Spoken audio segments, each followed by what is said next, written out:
마음밥.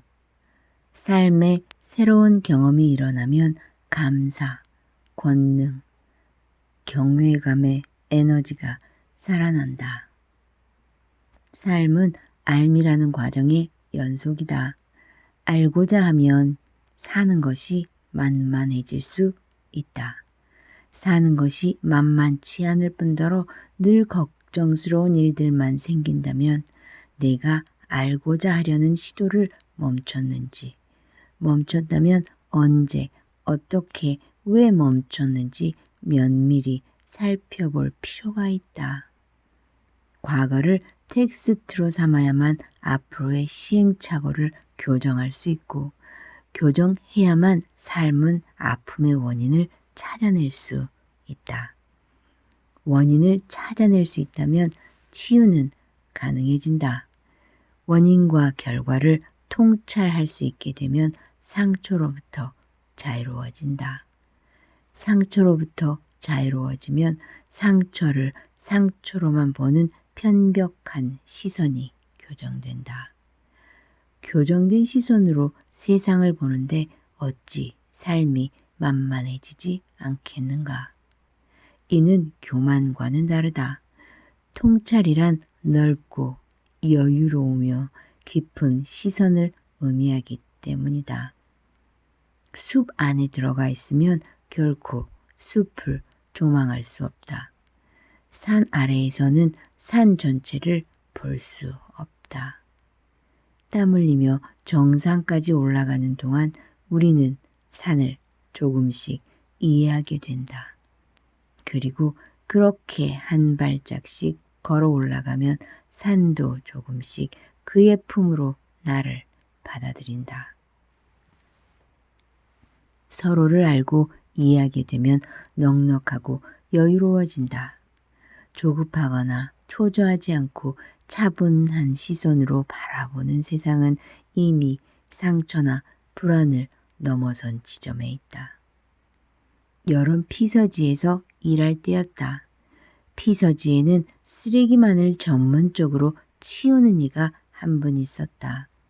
그는 도수 높은 안경을 쓰고 허리는 구부정해 늘 약간 앞으로 전진하는 듯한 자세로 쓰레기 봉투와 긴 집게를 들고 다녔다. 그가 다루는 것들은 말하자면 쓰레기였다. 쓰레기들은 젖어 있어서 냄새가 역한 것들로 채워져 있을 때가 많았다. 먹기 직전의 상품들은 산뜻하고 먹음직해 보이지만 인간의 입을 통과한 뒤 잔여물로 남는 것들은 흉측하고 심한 악취를 풍기며 오물로 변한다. 수박 껍질을 비롯 온갖 과일의 껍질들과 씨앗들, 닭고기 요리 후 남은 야채들과 기름덩어리들, 온갖 종류의 음료수 캔들, 막걸리, 소주, 맥주 등의 잔해들, 기름때 묻은 물수건들도 눈 깜짝할 새 산더미처럼 쌓였다. 말하자면 그는 아침부터 저녁까지 쉴 새 없이 쓰레기 더미 앞에서 왔다 갔다 해야 했다. 그는 단 한마디의 불평도 없었다. 배가 고프면 주방으로 들어와 먹을 만큼의 반찬과 밥을 쟁반에 챙겨 수저를 들고 나갔고 다 먹고 나면 깔끔하게 설거지통에 분리해서 넣어놓았다. 도수 높은 그의 안경을 통해 그는 인간들의 어떤 세상을 보는 걸까? 인간들의 삶을 어떻게 받아들일까? 가끔 그를 보면 그런 생각들이 문득 질문으로 떠올랐다. 그의 행위에는 일종의 경건함마저 느껴졌다. 그는 쓰레기들을 함부로 다루지 않았다. 쓰레기를 함부로 다루지 않는 사람이라면 사람을 대할 때는 어떠하겠나? 어떤 일을 하는가는 중요하지 않다. 그 일을 대하는 나의 자세가 곧 인격이고 품격이겠구나. 나는 그를 통해 이것을 배웠다. 피서지에는 여러 분야의 사람들이 필요했다. 온갖 허드렛 일도 하지만 중국 요리 주방장을 오랜 세월 해왔다는 이도 한 사람 있었다. 처음에는 쓰레기 분리 수거하는 이와 잘 구분을 하지 못할 만큼 두 사람은 체격과 외모가 닮아 있었다. 일주일이 지나서야 나는 비로소 두 사람을 구별할 수 있었고 시간이 지남에 따라 서로 대칭점에 있는 존재임을 깨닫고 매우 놀라워하기도 했다. 그는 말이 많았다. 묻지 않았지만 그는 자신의 과거 이력을 떠벌리기를 즐겼다.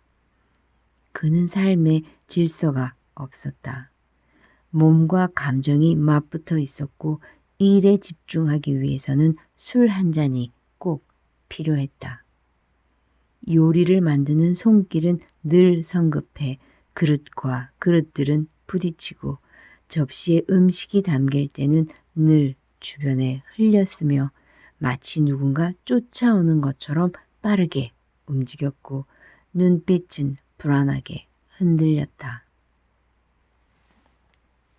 음식은 그냥 음식이 아니다. 음식은 일종의 에너지이며 경건한 의식이다. 음식은 한 사람의 몸에 들어가 영향을 제공할 뿐만 아니라 마음의 흐름에까지 영향을 미친다. 우리가 음식을 먹을 때는 알지 못하는 사이에 그 음식을 만드는 사람의 정성과 에너지와 감성과 삶 자체까지 흡수하는 것이다. 어떤 음식이든 그렇다. 음식은 만드는 이의 모든 것이다. 음식을 만들 때는 건성으로 만들어서는 안 된다. 온 마음을 다해야 한다. 그래야만 진정한 에너지원으로 기능할 수 있다.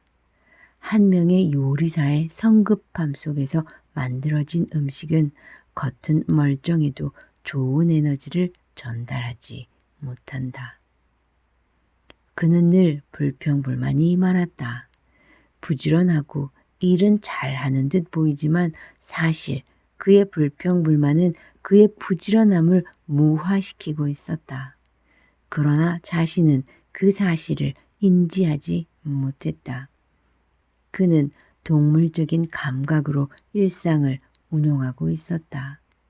그에게 술은 그가 움직이는 동력으로 작동하는 기제였는데 그러다 보니 말이 많아지는 것은 당연했다. 그 많은 말들은 그러나 공허하고 밀도가 없어 금세 연기처럼 자취도 없이 사라지고는 했다.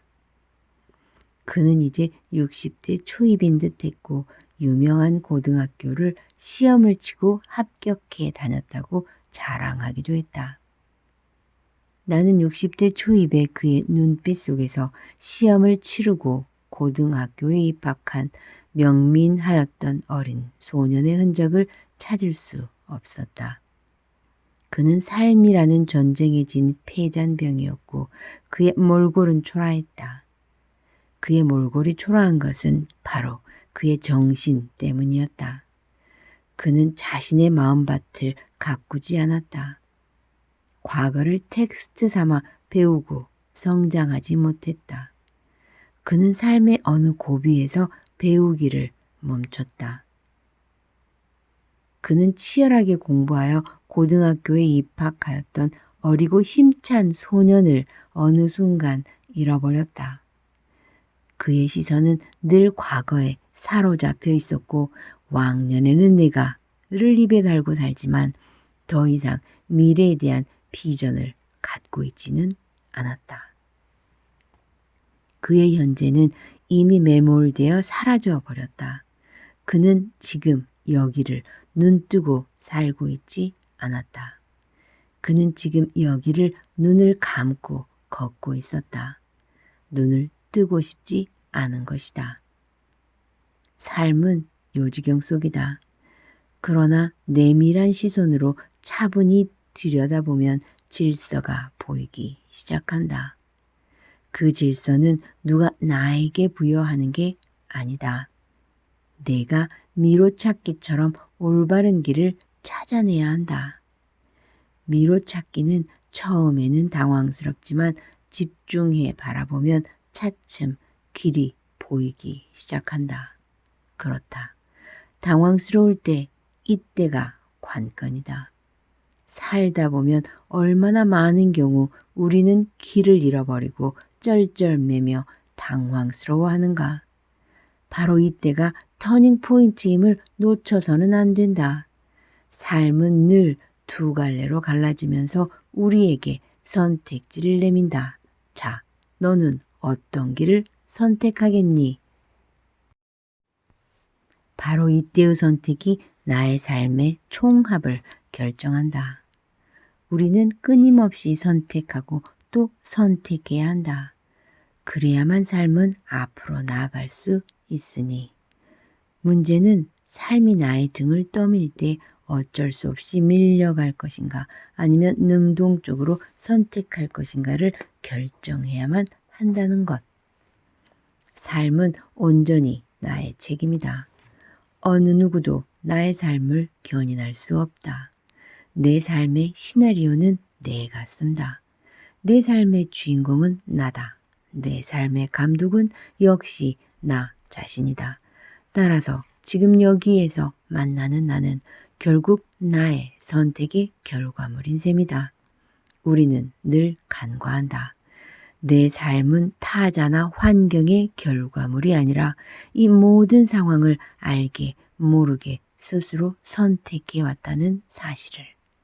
이 사실을 인식하게 되면, 이 사실을 깨닫게 되면 삶은 더 이상 비극도 아니고 슬픔도 아니며 분노도 아니게 된다.